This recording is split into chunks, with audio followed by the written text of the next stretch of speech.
Okay, so my first question was, like, have you heard about the topic before? Before, like, I brought it to your attention? Mm-hmm. And, like, do you agree or disagree with, like, what you've heard?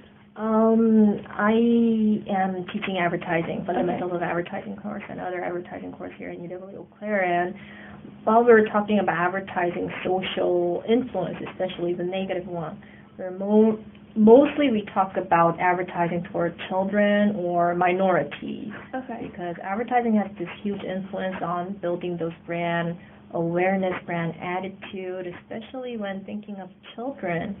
Ads are using those animated characters so that kids can really feel attached to the advertising story and advertising character model. Yeah. And then they can have more positive attitude toward the product. So that has been a major issue in today's advertising. So there are many regulations toward those advertising toward children. For example, when the cigarette advertising was allowed in the United States, they used this animated character for the Camel brand. They had this Joe Camel, which is an animated camel. Yeah.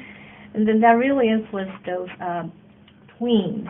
Yeah. Well, at that time, they didn't call them as a tween, but this kid in young age, like 10 to 11 or 12, they had the camel sales toward those kids were really high, and it was increasing after the Joe Camel was introduced in the market.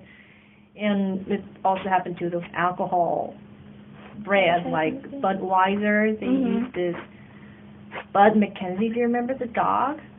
I don't. You can't find from the YouTube. They use this dog. Really? Having fun. Yes, and kids love animals. Yeah. So that was also a problematic one. So now they're not using the dog character anymore in their advertising, but they try to, build up more brand preference against kids, so that toward kids, sorry. Yeah. So that later on when they're able to purchase those cigarettes or alcohol beverages, they can choose that brand over other.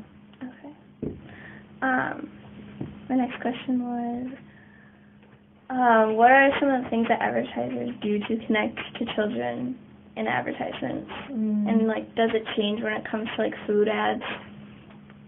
Yes, especially, advertising, when advertisers are creating ads, their first goal is to grab the attention of the target audience so that they can pay attention to the advertising. So when advertising targeting toward children, then they first use those song or visual parts that can attract their attention, like colors, vibrant colors, or some familiar characters inside the advertising, or this sound effects or jolly songs can attract kids' attention. So after they pay attention to the advertising, and kids always, they have this high credibility toward their favorable character, like let's say SpongeBob is endorsing some kind of chocolate, then they're going to like that chocolate too because they like SpongeBob, so that means they like the product that SpongeBob is endorsing. So advertisers are trying to use like those kind of effects to let children pay attention to it, and then later they build up their brand attitude, positive attitude, by watching that advertising, so that they can directly purchase the product if they have their money, or they can ask their parents, or maybe later on they build this good brand image for a long period, and then later on when they grow up and they can still prefer that product. Okay, yeah, that makes sense. What advertising/marketing strategies do you think work the, I guess we kind of talked about this, work the best for children? So you just say like the characters kind of? Yes, and mostly the advertising embedded within the show. Like let's say during the SpongeBob, there's a commercial break and SpongeBob shows up in a commercial endorsing the product. I think kids are not really are grown up to distinguish between advertising and the TV content, so they might be more feeling the positive emotion towards those kind of advertising. Okay, and then I did some research and it said that unhealthy food advertisements increase during like the peak time when children watch television. Why do you think that is, or when do you think that most people would want to promote healthy foods during like their peak time?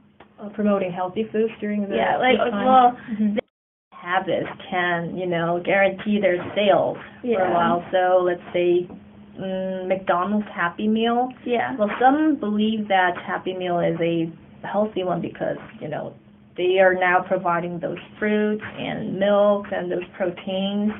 But on the opposite side, still some people believe that their still junk food is from McDonald's. Yeah. Who would expect a high quality food from McDonald's?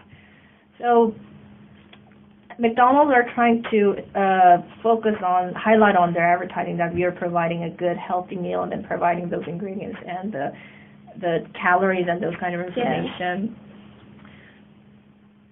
After, with this Happy Meal, the kids can build their brand loyalty, and then after they grow up, they can still purchase the product for their lifetime. So they're trying to build a long brand relationship, brand loyalty among kids, and, those junk foods and unhealthy foods they tend to be tastier than the healthy ones, especially for kids. Let's say if I'm giving my son, who's 2-year-old, a candy bar and a broccoli, then he's more likely to choose the chocolate bar over the broccoli. So it's much easier for the marketers to tame the kids to like this flavor over those healthy ones.